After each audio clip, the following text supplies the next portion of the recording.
Welcome everyone. It is Friday and it is 2:30, so that means it's time for another Family Friday, and we have another adventure to go on today, and it's just right down the street from the museum. So we're going to get to travel today to a construction site, because at this construction site they have made an amazing discovery. We do have some vocabulary words that I want you to be putting on your listening ears and be listening for as we meet a lot of special friends today. Our first one is preserve. Okay, preserve means to keep something intact or free from decay or being destroyed. Preserve. The next one is imprint. Fossils. An impression left behind by pressing or stamping in a wet surface. And we have an activity today that you are actually going to be able to demonstrate how an imprint fossil is made. Our next vocabulary word that I'd like you to listen for is sediment. Sediment is dirt or earth pieces that have been carried by water, wind, or ice. Sediment. Now, if you're going to have sediment, then you have this next word, sandstone. Sandstone, a kind of rock made by sediments. Sandstone. Basalt, a rock made from a volcano. Basalt. Here's one we haven't talked about before, fault line. A fault line is a long crack in the surface of the earth where earthquakes happen. Fault line. Those are our words that I want you to be paying attention to and really listening for today. So we're going to be leaving the Museum of Northern Arizona for now, and we're going to go just down the street and meet one of my friends at the construction site. Hey everybody! I am here at the construction site out on Fort Valley Road because there's been a really special find here, and I'm acting like Mary the Builder today instead of Bob the Builder. I am here with Joe, and Joe's going to tell us what he does here and what the special find was. Hi, Joe. Hi, Mary. I'm with the builder, Straight Line Builders, and we're building an apartment complex here. And as you can see, it's on a pretty steep hillside, and so in order to build the building, we have to remove a lot of dirt to build the building pads. And in the process, we found a really interesting discovery. Tell us about this great big rock here. Okay, so to get down to this hard layer, we had to dig. We used big heavy equipment, track holes, and as the dirt got harder, it turned to a mudstone. We brought a big machine in, like a rotor tiller, and it would grind down until we hit this layer. And then when it hit this layer, it would of course destroy the top of this layer. And then this layer would come out in big chunks. It would natural fractures. And then we had a big hammer, a hydraulic hammer, on the end of a track hole that would break this up into small rocks we could haul off. So we were breaking these rocks, we'd ground down, and there was one of these rocks, this very rock, and as they tipped it up on its side to split it with the natural grain of the rock, the dirt fell off and it revealed some prints in the rock in this mudstone. And they're special kind of prints, just not like dog prints. This is a very old reptile. And you can see how close it came to being destroyed, because this is the mark from the big hammer as it tipped this rock up on its side to break it up. Wow, it's really actually kind of a miracle that we found it. And then you see it, these are little cracks in the mud that you would see when a puddle after it rains dries up and the mud's left and it cracks in the bottom, but it left its prints in this mud.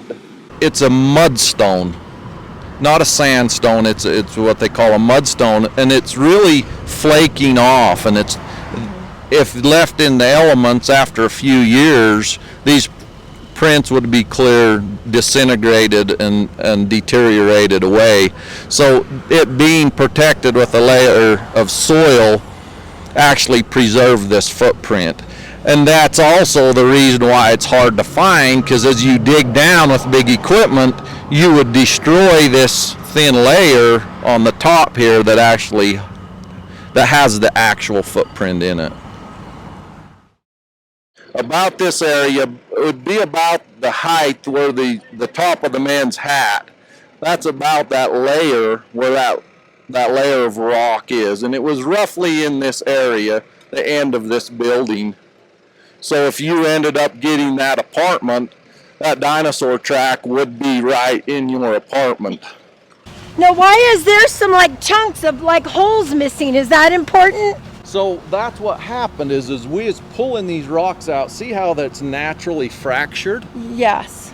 So we had ground and we were at the edge of where we were digging. This man in the load, this man's actually the one that found it. Spencer, and he's the one that saw it. We were at the edge of where we were digging, and that layer is naturally fractured up. Okay. And they pulled one of these rocks out of the layer. See how it's kind of pulled out of the edge? And then that when they tipped it upside on its side, that's when we found the track, because it hadn't been ground on. So, Joe, we have a whole bunch of kind of little rocks here, but you told me they did not start out this small.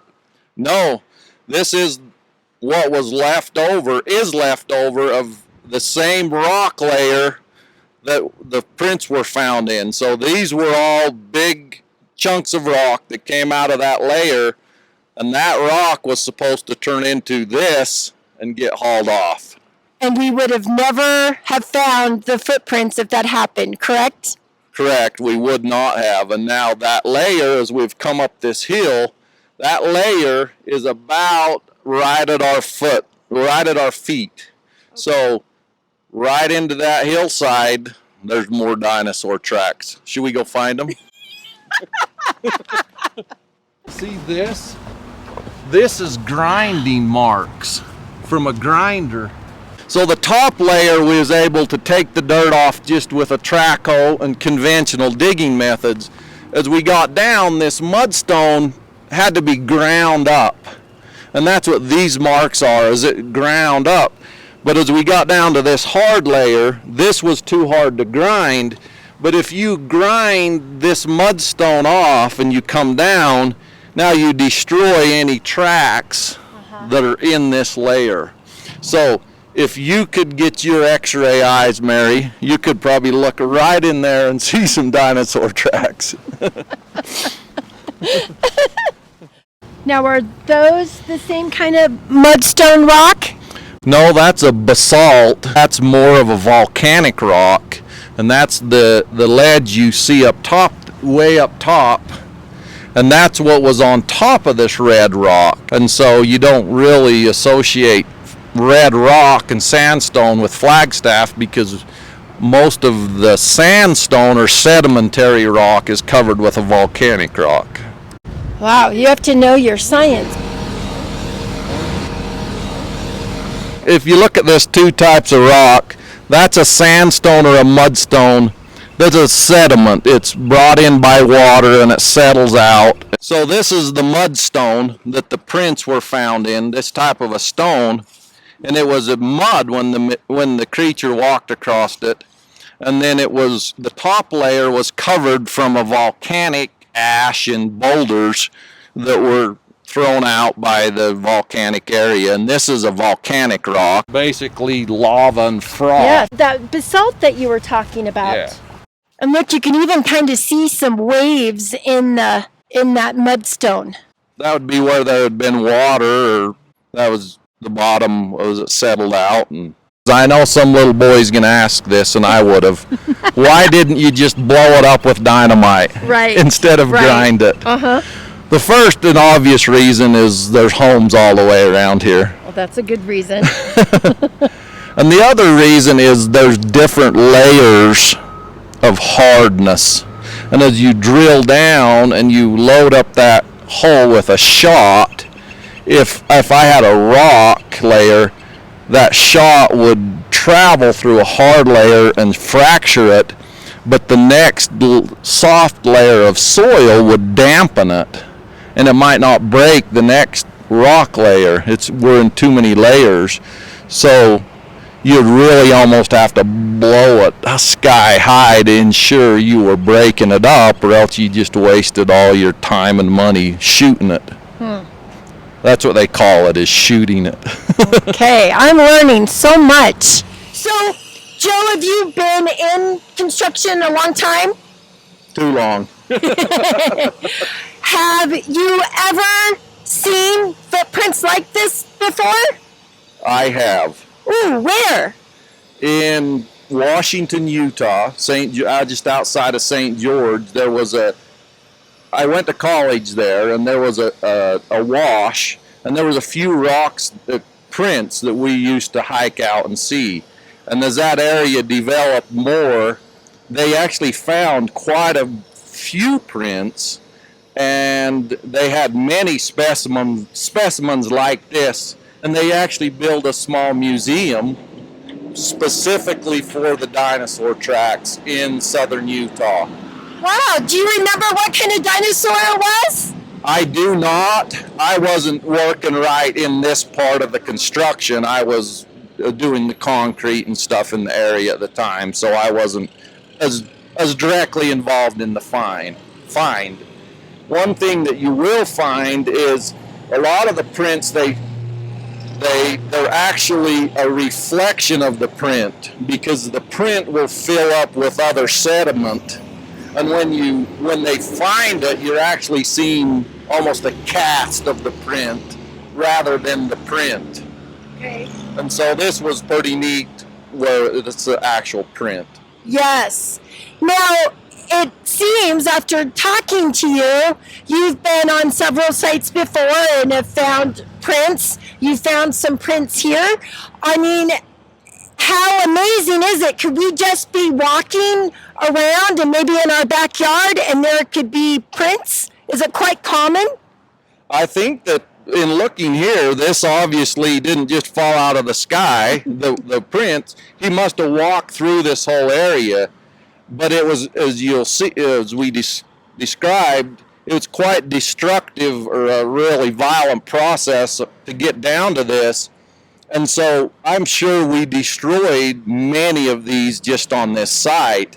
And since we found this, everybody's kind of looks, and they crawl over every rock. But even now that we're looking, we're not finding them. Obviously, we have to keep working, and we can't swish everything off with a brush. But yes, I'm sure even in town here, in this very layer, the geologist said this layer, this mud layer, goes clear up into Kayenta, clear through the state. So I imagine we're walking over a lot of these prints. You could have dinosaur footprints in your backyard that you're walking on. You'll have to go ask your parents if you could do some digging. Wow, wasn't that exciting? Not only did we get to look at ancient reptile footprints, we actually got to see tractors and bulldozers. So let's now go and meet another one of my friends, Jerry, who is a geologist. Hello, Jerry. We're so glad that you could join us today. Why don't you let everybody know that's watching us what it is that you do? I am a geologist with the Arizona Geological Survey, now part of the University of Arizona. My main two jobs are, one, mapping earthquake faults in Arizona. We do have some that are still active. And my other main duty is to manage the state's seismic network. So earthquake machines that we've got sprinkled permanently out throughout the state. We have about 15 of those. So you have a very important and really scientific job. And it's so appropriate that we have you here today because we went to the construction site and some questions, geology questions came up. So one of the questions that came up in my mind when we were there, you could really see the layers there on the wall. It looked like, it was a big slab and you could really see those layers and we don't always get a picture. We're walking on top of those, so we don't ever usually get to see that whole layered part. And it was kind of like we were able to cut into a layered cake and be able to really view that. So do you mind talking us through those layers that we saw at the construction site from the top to the bottom? It's really interesting, like you said, because there's a nice cut way deep into the cliffside that exposed really some fresh layers of the Moenkopi, which is the red, beautiful sandstones and clay stones that the fossil tracker was found in. So just looking at that piece of Flagstaff, where the mesa is, that's McMillan, also called Switzer Mesa, it kind of slopes up like this at the site. And if you're looking north, when I was driving and I could see there was a kind of a discoloration between the west side. So this is looking north. This was more of a buff color. And this side was very red. And my job at the time was mapping the Lake Murray fault system. So I thought, ooh, this could be a splay of that because we'd seen faults in this area and had one kind of penciled on a map. As you look at this cut looking north, this very red sandstone and clay stone, so there's clay and beautiful sandstone, is on kind of the east side, and it's about 240 million years old. And there's a fault here that puts this buff colored with these kind of tilting layers that have gravel and boulders in it all the way towards its top.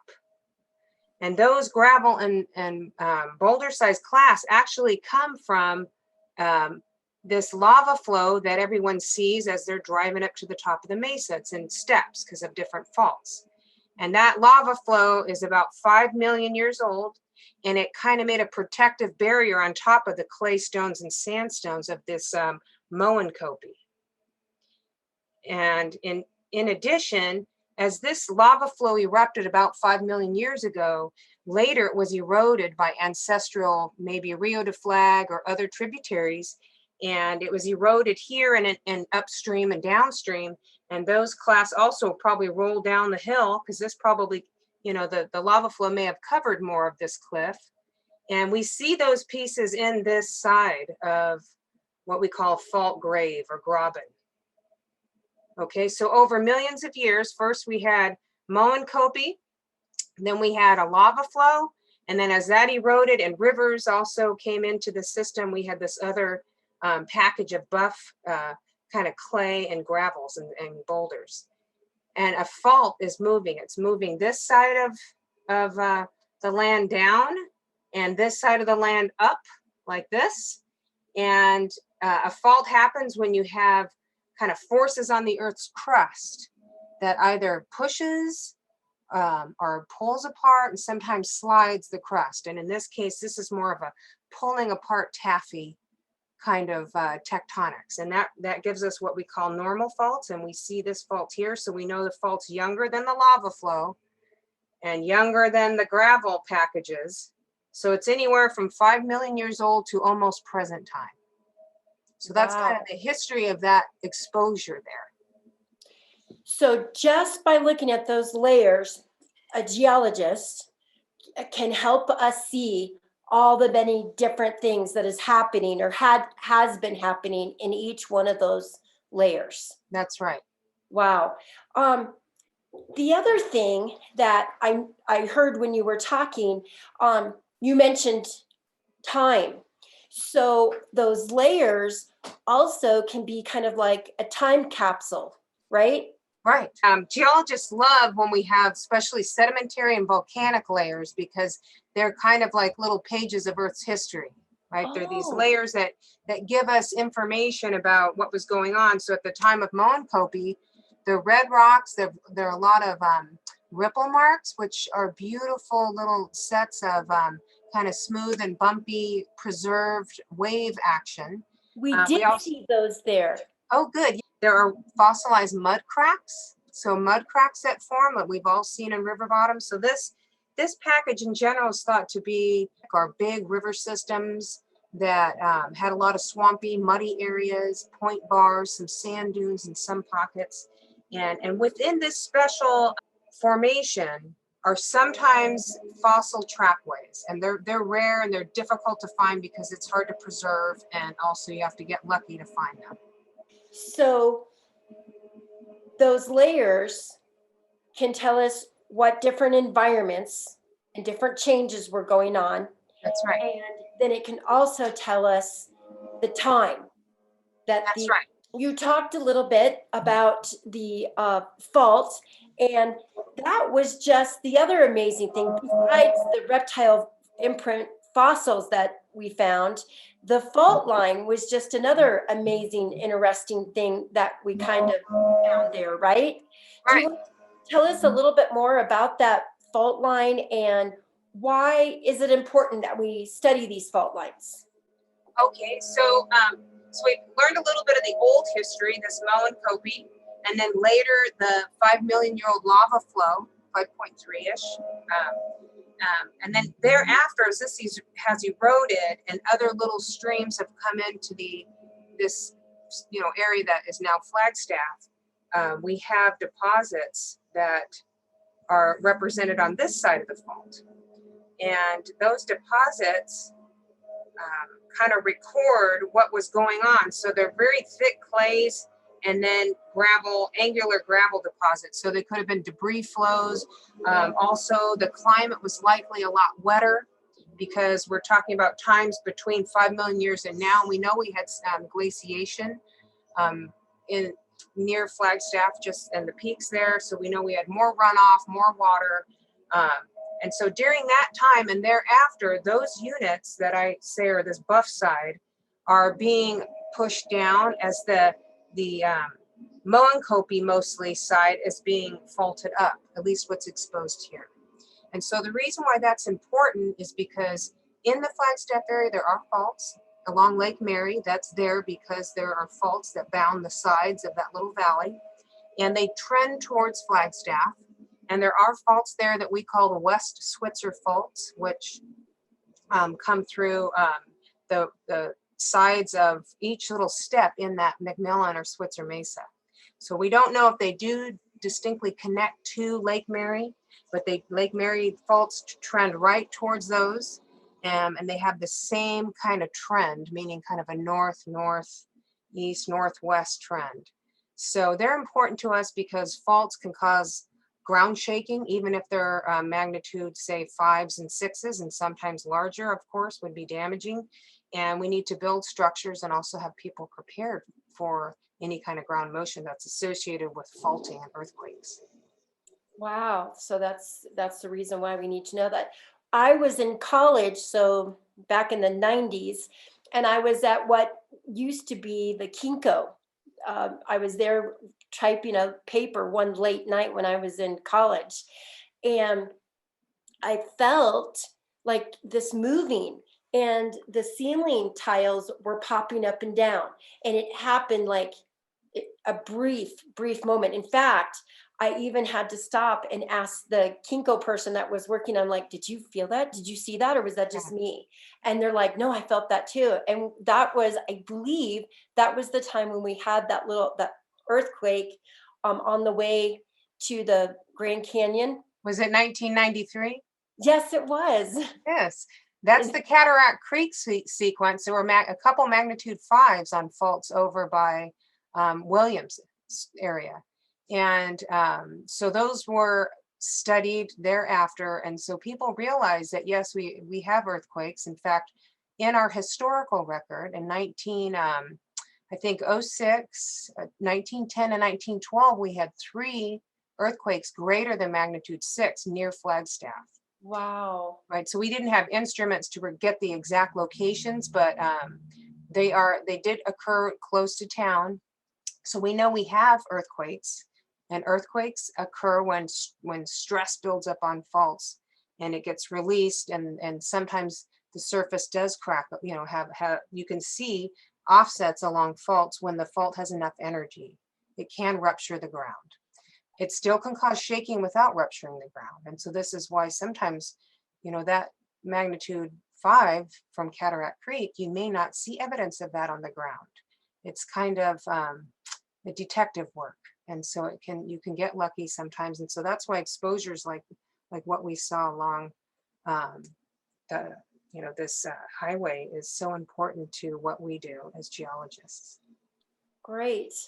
Well, I don't have any more questions. I think that thank you, Jerry, for Thanks coming for and joining having and me. making geology so easy for us to understand. Well, thanks for having me. And I also want to say thanks to Straight Line Construction for letting us go multiple times to the site and for helping us preserve the trunk. So we just got to meet a real geologist. So now let's go and meet another friend of mine who is a paleontologist, a dinosaur and ancient reptile scientist. Hi guys, we are here at the Museum of Northern Arizona, but this might look way different than what we usually look like because we're not at the exhibit building. We are on the research side, and we happen to be in a building called Brady, and it is the paleontology building. And I have a friend here with me, and this is Dr. David Gillette. And Dr. David Gillette has done many, many things, has written books, studied dinosaurs all over the world, has found dinosaur fossils. So we're really lucky to have him with us today. And Dave, can you tell us a little bit about the work that you have done? Well, in North America, probably the most amazing dinosaur I've been involved with was the discovery of a supergiant sauropod dinosaur called Seismosaurus. And it was a dinosaur like Brachiosaurus and Brontosaurus, otherwise known as Apatosaurus, that was even bigger than those dinosaurs. And we excavated it in New Mexico in the 1980s. And it's one of the most complete and one of the largest dinosaurs known. That was an enormous project with lots of different discoveries, including one of the most interesting parts of the excavation in the discovery of gastroliths, or stomach stones. Those stomach stones filled a 10-quart bucket. I think there were 250 stones. Some of them highly polished, like you'd polish them with shoe polish, and beautiful rocks that this dinosaur carried around in its belly. So you can get a lot out of information that's associated with the skeleton that tells a different story than what just the bones would tell. So that was one. I've worked at the Ghost Ranch quarries in New Mexico, and the little dinosaur called Coelophysis, which is on display at M&A. It's one of the oldest known dinosaurs, and I call it the granddaddy of all dinosaurs because all other dinosaurs came from its lineage. And they're not very common, so it's a real privilege for us to have those fossils. The discovery of the Therizinosaur skeleton was another one. That's probably the most unusual animal I've ever worked on because it was so unusual and it was so unexpected. It was a dinosaur that at that time was only known in Mongolia. And it showed up here in North America. And so it was a big surprise, and it's a strange dinosaur. But I've also worked in Argentina. I worked in Egypt on fossil whales, and I've done a lot of work in India. Wow, what an interesting life. So, as a paleontologist, what is the next step? What is going to happen to this block? So I first saw the block in November, right after it was discovered. And these tracks are not dinosaur, but they're a little bit older than the dinosaurs, and they record the living activity of a four-footed reptile walking across a mud flat in the early part or middle part of the Triassic period, 240 million years ago. Wow. And every time I look at a track that's old, like in the Triassic period, I'm amazed that we have a fossil record of animals walking across a landscape. And so when I saw these tracks, I was just as excited as the construction workers, maybe more, because I know from experience that there's a lot of story to tell associated with a track. What was the environment like? What was it doing? Why did the tracks leave an impression, and how did they get preserved? Those are all stories that a detective would ask on discovering some new kind of evidence. And this is evidence of past life. This is evidence of the evolution of life on Earth. It's also evidence of the evolution of our landscape. It helps us know that the sediments in the Moenkopi Formation were made on a mudflat, and that there were animals living in the sediments that were being deposited on that mudflat. So there's a lot of story to tell there. So far, I can't tell much of that story because we haven't had time to study it, but I think we're going to get a lot of good information, and it's going to make a nice display at the museum. Dr. Gillette, you said there's going to have to be a lot of studying. What kind of research is going to have to be done? Well, the first thing we do is try to identify the tracks that we find. And tracks have a naming system, just like animals and plants have a naming system. And we name the tracks even though we don't know which animal made the tracks. It's like naming bear tracks, one name, not knowing whether it was a bear that made them. So the tracks have a name and the bear has a name. In this case, these tracks look like a kind of reptile known from the Triassic period called Chirotherium. That name means hand beast. And it's named hand beast because we know it from tracks. We know what its hand looked like and also its feet. But we only know it from tracks. We don't know an animal that made this. And I think the track species name is Rex. So this is Chirotherium rex, and I love that name because it's hand beast king, just like T-Rex, only this is much smaller. But that identification is only temporary. We have to evaluate and see whether that's the correct name to apply to it, and that's what we'll investigate in our research. So we want to know what it is. We also want to know whether all of these tracks, and I think there are 4 distinct tracks on the block, we want to know whether they form a trackway. Just because they're all pointing in the same direction doesn't necessarily mean that they're from one individual. So there could be 2 or 3 individuals that made the tracks and they're random. Or it may be what I think is a trackway from one individual. Fossil tracks are always more important and more informative if they're in a trackway, because we can measure the length of the step from one footprint to another and get an idea of the size of the animal, how fast it was moving, how wide apart its hips were, what the orientation of the direction is, and we can tell a lot more by having trackways than just isolated tracks. So it's possible these are 4 isolated tracks. We have to keep that in mind when we study it. We don't want to declare that it's a trackway until we can demonstrate that it's a trackway. So that's part of the scientific method.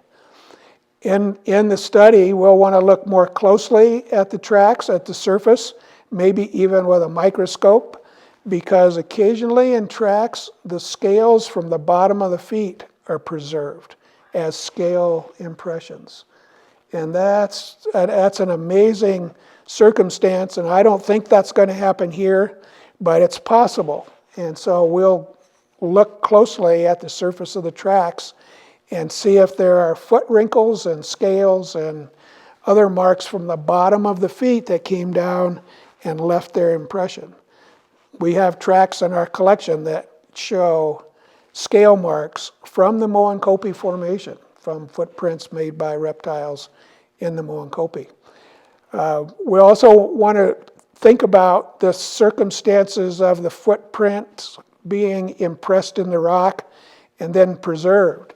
The sediment has to be soft enough to take the impression of a foot, but stiff enough to preserve the impression of the foot. So the conditions have to be just right. It requires a mix of silt and sand and mud, and that mud is what binds everything together and keeps the shape.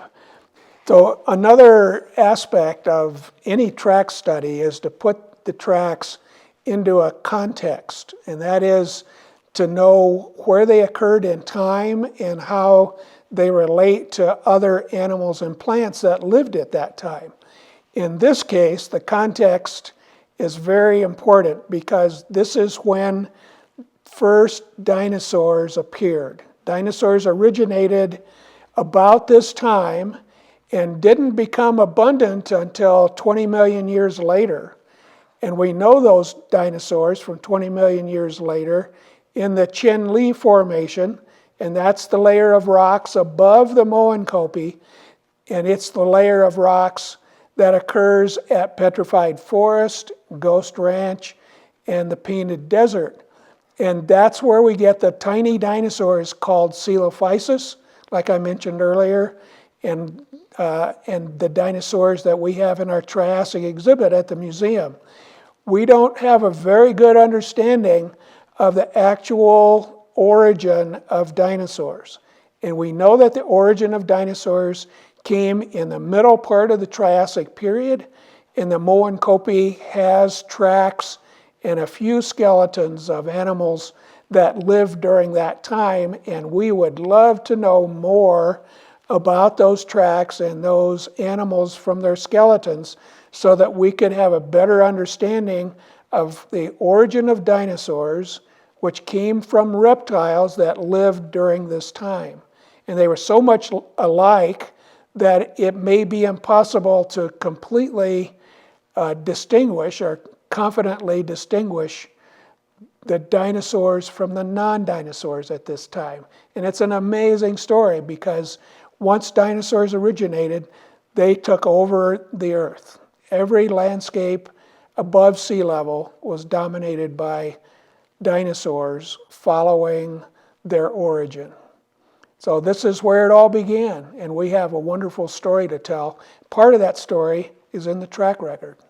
So, Dr. Gillette, how amazing is it that these tracks were found, and they were found right here in what is now Flagstaff? That's one of the fascinating parts of this story, that we have fossil footprints in the Moenkopi Formation right here in Flagstaff, and this is the first time they've been discovered here. They haven't been discovered in the past because the Moenkopi Formation weathers, and the weathering obscures those tracks. We find similar tracks in the Moenkopi Formation as close to Flagstaff as Wupatki National Monument, and all across northern Arizona into southern and central Utah, and all the way to southwestern Utah, and over into New Mexico. So the Moenkopi Formation itself is widespread, and everywhere we have Moenkopi Formation, there have been tracks discovered, but they're never abundant and they're never predictable. So almost all those tracks, like tracks everywhere else that have been discovered by amateurs, that is, people in the general public. It could be kids, it could be adults, And the way that these tracks are discovered is that somebody makes a phone call. In this case, a construction worker saw these, the construction manager thought they might be important, and he made a phone call to the Arizona Geological Survey. And that's how it started. I've had dozens of phone calls that resulted in major discoveries just like that. And it's the general public who make these discoveries, and it's a case of everyone being a scientist. If you ask yourself, what is that? You're a scientist.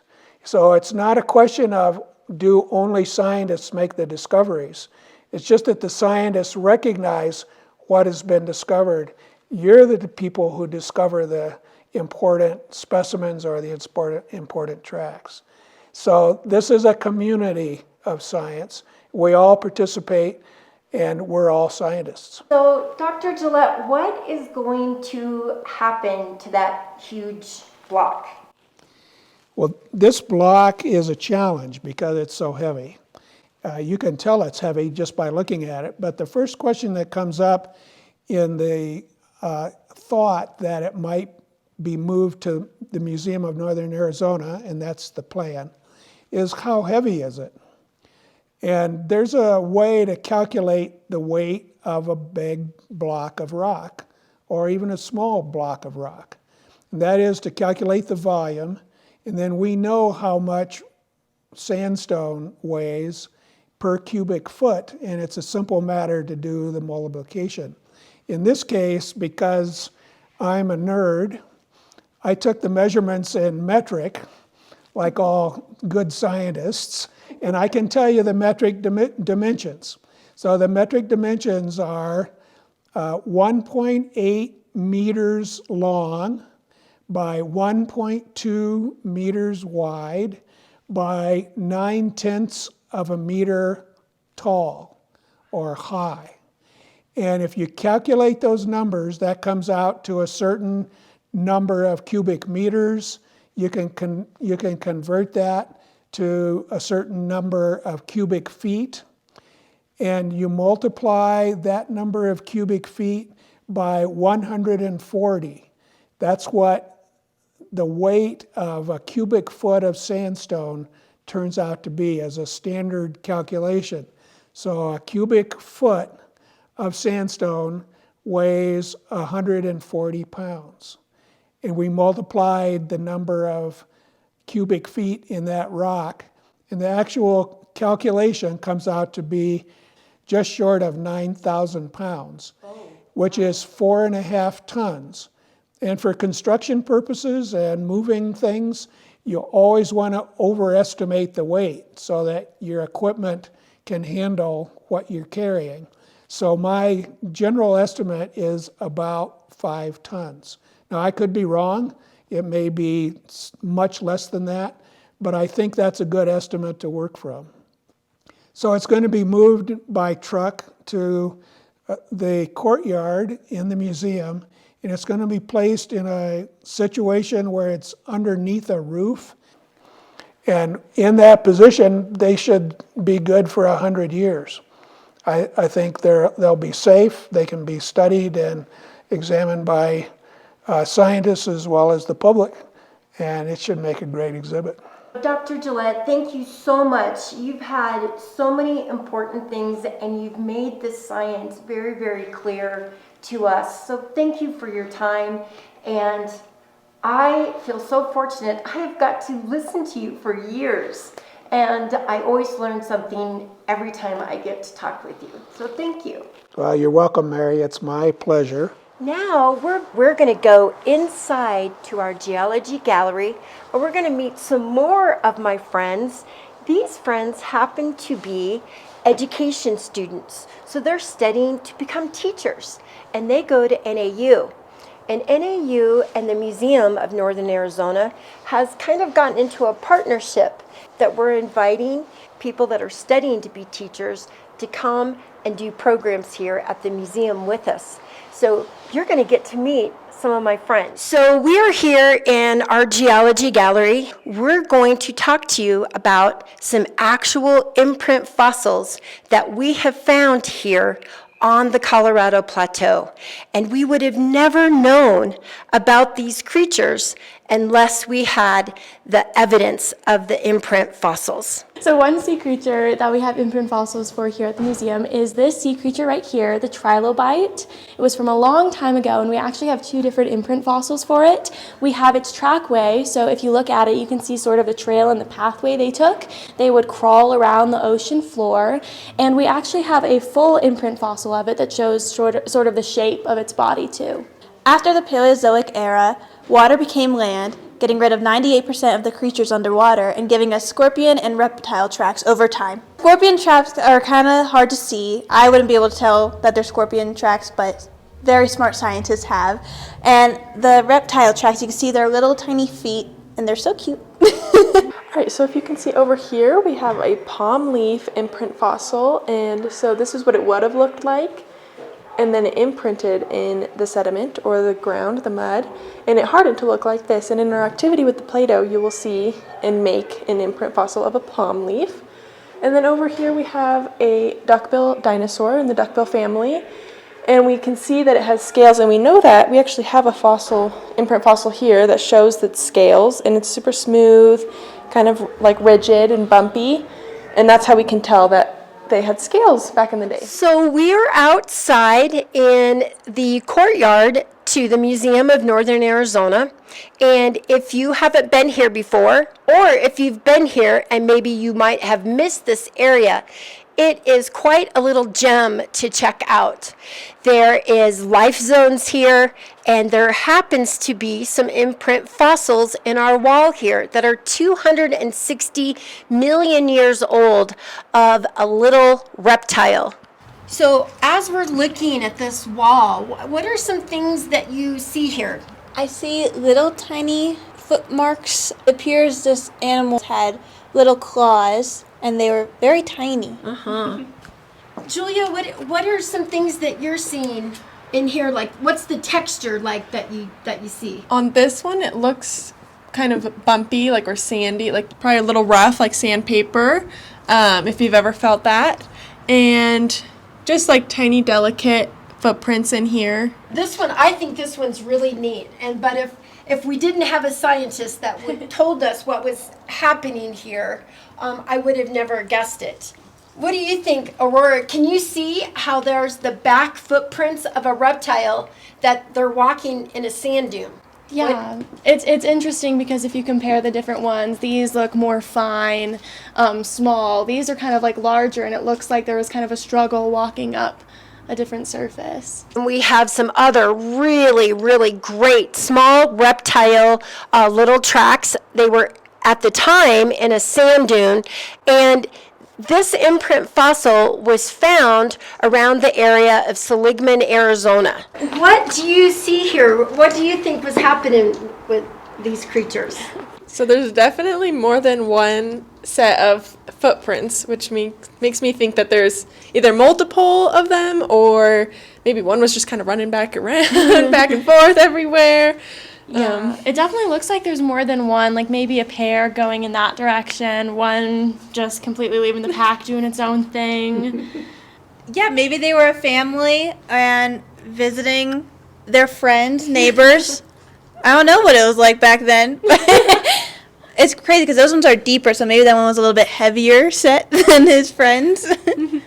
It makes it feel more like alive, like living almost, because you can tell a story with it, like mom, dad, little one running off, running around, and it like brings it to life more than just a picture of it. You see these little toes that actually makes reptiles kind of cute. So we have got to travel a lot of places today and learn a lot of things about tracks and geology and ancient life. So now we have an activity where you're going to get to make an imprint fossil. And so we're going to be making Play-Doh to show some imprint fossils, and we have a few little props, some dinosaurs and some palm leaves. I'll be pouring in 2 cups of flour to begin. this is all ingredients that you have around your house. So it's really nice to be able to make your own Play-Doh. And if you have store-bought Play-Doh, that will work too. Now we're going to need 2 tablespoons of oil. And it can be any kind of oil. All right. Then we need 1/2 cup of salt. All right. Okay, then our next one, Emma, 2 tablespoons of cream of tartar. It's a little windy here in Flagstaff today, so our cream of tartar is being blown away. Okay, now, we needed 2. Oh my god. Okay, now we need our scorching hot. I really got our water, Aurora. It's melting. You need to put that boiling water. It's 1 1/2. We do not have food coloring here at the museum. So we're going to be testing to see if acrylic paint, which will wash off your hands but not on your clothes, but we'll see if acrylic paint will work as our food coloring.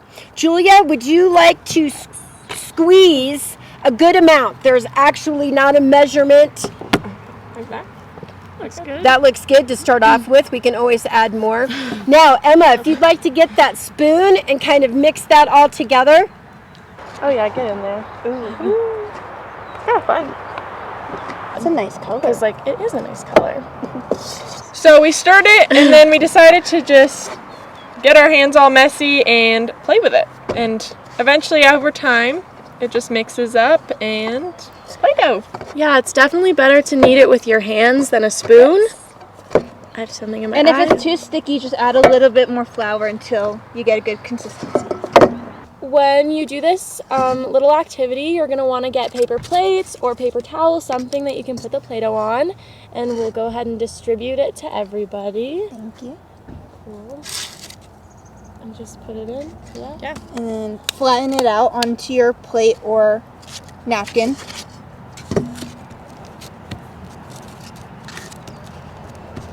It's a very beautiful blue mud that you have there. Okay, so along comes an animal, maybe a reptile, maybe a dinosaur, maybe even a plant life. You can make imprint fossils from plants. So, Aurora, what is your reptile doing there? He is going to go get water because he's thirsty. So he's just walking, creating little dents in the mud, maybe a little tail print. Ooh, very nice. Ooh. Can you lift up yours and show everybody at home? So your imprint fossil will be looking something like that. Now, Emma has our 3-toed dinosaur, the T-Rex. We also had a meat-eater dinosaur that lived here on the Colorado Plateau that had 3 toes. And we have an imprint plaster footprint of our Dilophosaurus right there. So here along comes the T-Rex. What's your T-Rex doing, Emma? His name is Barry, and he's on his way to a hot date. Oh, boom. Oh, look at that. Now, something I'm noticing over here with our reptile here, the footprints are kind of not real deep into the mud, but our imprints here are pretty deep. Maybe the T-Rex weighed more than our reptile. What are some other things that imprint fossils could teach us? What do you guys think? How long ago they were walking the earth, What kind of animal they were? ways they moved, patterns like that. Right. And maybe if they moved, if there was a bunch of footprints, and maybe we knew that they roamed together. And how fast they were going. You can determine how fast if you have very good math skills. I don't. Now, animals are not the only kind of prints we have. We also can have plant life create prints. So, for example, if a big wind came and knocked the tree over, or if an animal kind of pushed it down, you could have leaf imprints. And they would just be kind of softer because it's not too heavy. And it would just be over time that they kind of sunk into the mud or this like sediment. And then you'd have little leaves. So those are very great and fun things to do. Now, your Play-Doh probably over time will get a little hard, which that's okay too, because imprint fossils, they turn to rock too. Have fun doing your imprint fossils. We're at the end of our program, and as I was kind of looking over all the people that we got to meet today and all the neat places that we went today, I really love my job, and I get to be around imprint fossils and teach people that come to the museum here about fossils, and I love, love, love that. However, today I was really, really touched as I actually got to stand on the ground, the same place that that ancient reptile had a long time ago walked before me. And I got to stand there. I'm also very, very excited that I get to tell you that that huge piece of rock with the imprint fossils on it, it's going to be housed here at the Museum of Northern Arizona. So eventually and very soon, you'll be able to come to the museum and actually see those footprints. I also am very, very thankful to a lot of people and companies that helped make all of this possible. First, I'd like to thank Straight Line Construction for letting us come out to the construction area and for spending time with us. And the other thing that they're doing for us is actually moving that huge piece of boulder, because we couldn't just pick it up. And we get to house that imprint fossil here at the Museum of Northern Arizona. Now, we wouldn't be able to do that if it wasn't for Bryn Shore Development. They own the property. They donated that fossil to the Museum of Northern Arizona. So thank you all for your hard work and your donations.